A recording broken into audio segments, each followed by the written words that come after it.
back to my channel, and in today's video I'm going to be sharing with you the 16 books that I have read so far in February. Now I am aware that 16 books is a lot of books, and you would be right, 16 is a lot, and the reason the number is so high is because I've read a lot of novellas this month. I've been reading them for a specific video that is going to be coming out on Friday. So for the books that are in that video, I'm not going to be going into full details in this particular video. I would recommend checking out my video on Friday for my full thoughts on those books, but I will run through what I have read so far this month. So starting the month, we had a not very good start to the month. I listened to Night Shift by Annie Crown, and I really didn't like this one. I gave it 2 stars. So in this one we follow Kendall and Vincent. This is I think new adult romance. They're at college, and Kendall works in the library, and she likes to read romance books, but there is a lot of conversation, a lot of negative conversation around the reading of romance books and the type of person that reads romance books and what that kind of could look like and mean. These comments came from the main character, not from other characters, like judging her. She was judging herself, which it seemed a bit odd for a romance author to write that into their books, because surely as a romance author you yourself like reading romance, and to have the main character kind of saying quite derogatory things about romance, it just I didn't like that aspect. And the romance in this one I didn't really like either. So Kendall ends up having to tutor Vincent, and it was just, I didn't like it. The comments really rubbed me up the wrong way about romance, and yeah, I wasn't a fan of this one. I'm not sure if I would pick up anything else from this author. I think there is going to be another book in this series, but I'm not sure that I will pick that up. Then I read Valentine for My Vampire by Honey Phillips, and I gave this one 4 stars. As I say, I won't be going into too much detail about this one because that will be in my video on Friday. Then I listened to Not Another Love Song by Julie Soto, and I really enjoyed this one. I gave this one 5 stars. So this one follows 2 musicians, and the female main character is called Gwen. Yes, sorry, I'm just double checking the characters' names.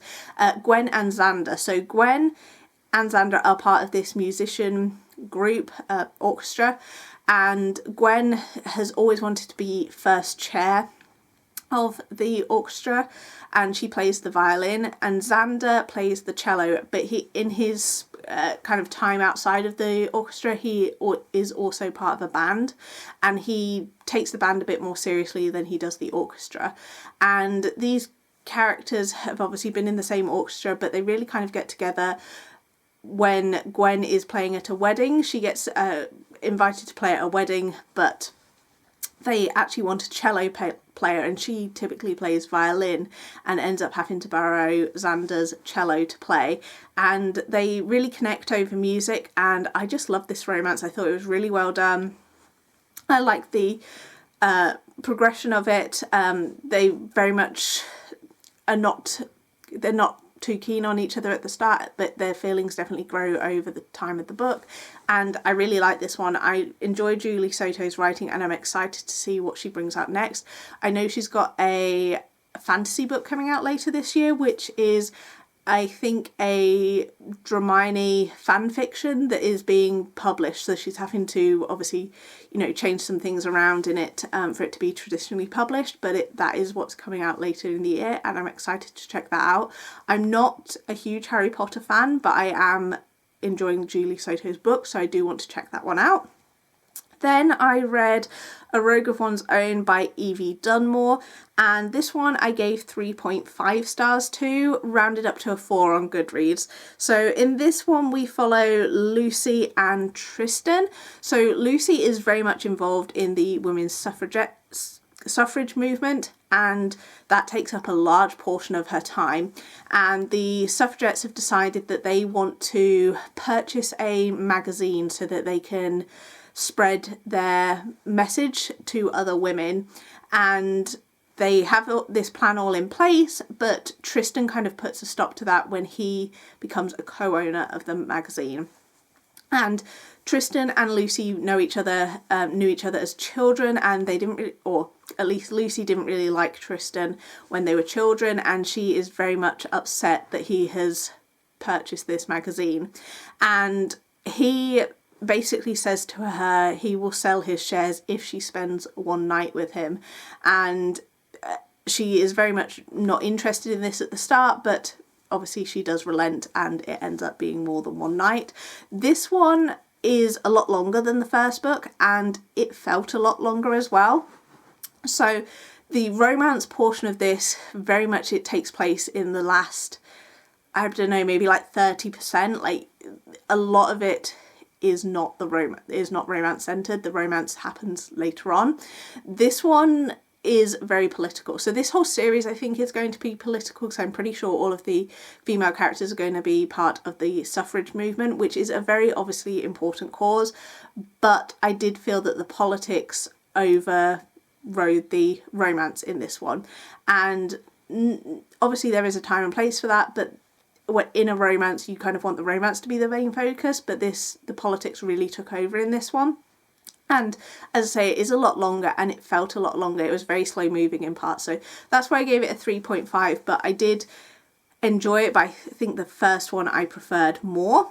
Then I read Valentine's with the Silver Fox by Ava Gray. This one I didn't love and gave 2.5 stars to. That one again is going to be in the video on Friday, so I won't be going into too much detail about that one. Then I listened to Dirty Little Secret by Jennifer Ryan, and I gave this one 3 stars. This one I liked, but it wasn't really anything special or anything super memorable. So in this one we have 2 characters, Noah and Roxy. And Noah lives on this ranch with his stepfather and sister, who is a young teenager, and she's called Annabelle. And at the beginning of the book his stepfather passes away, and from the reading of the will they learn that his stepfather actually had a biological daughter called Roxy, and in the will his stepfather has left a large proportion of the ranch to Roxy.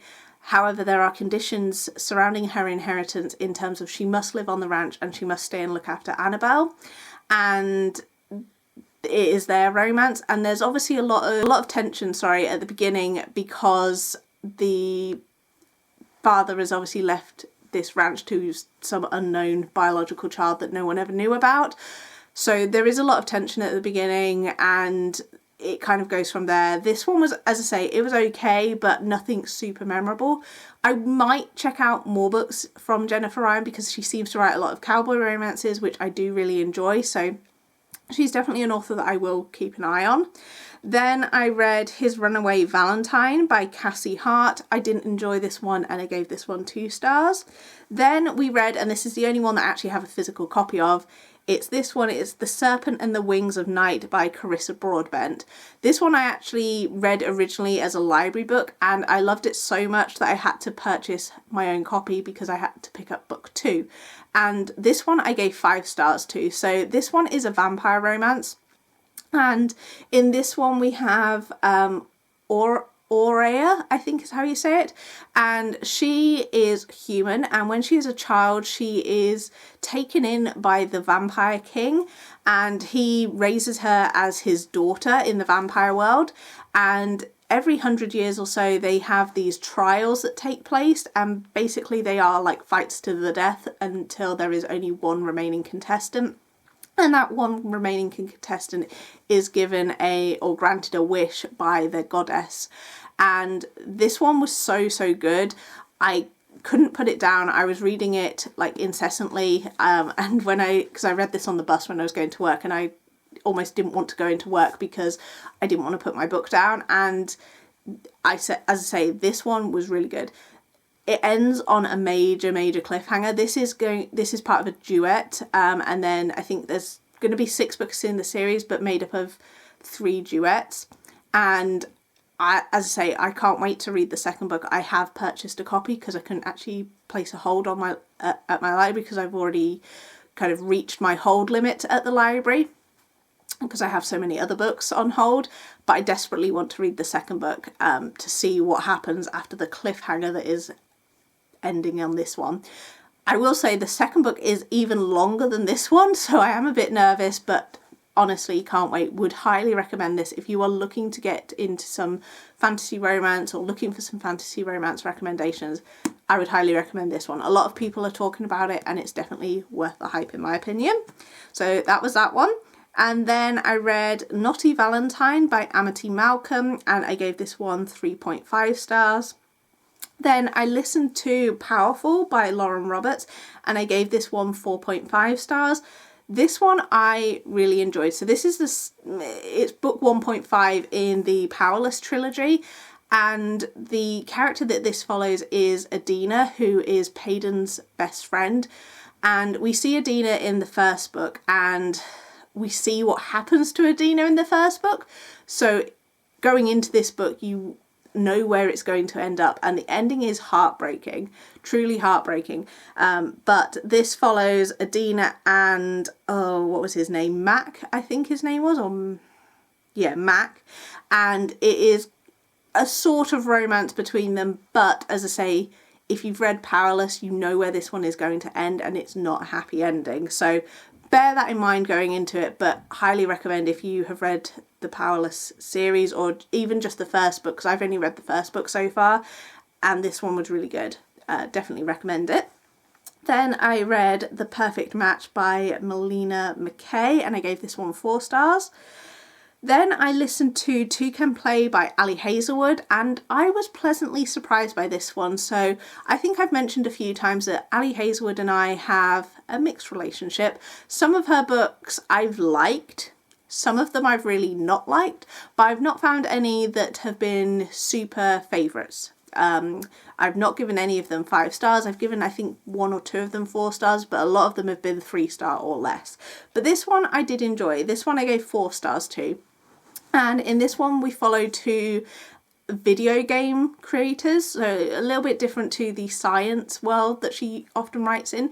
These 2 are video game creators and they both work for small video game developing companies, and they go on a retreat, and basically these 2 gaming companies might have to work together to produce this game, and they go on this retreat to kind of see if they can work together. And our hero in this one, I can't remember his name, let's have a quick look. Jesse and Viola. Viola thinks that Jesse doesn't like her. They have interacted a few times, they met at like conventions and things because they obviously work in the same industry, so they've seen each other around in like a work capacity, and she always gets the vibes that Jesse doesn't like her. But in reality he does like her, he is attracted to her, but because of their kind of work environment he doesn't want to jeopardize that.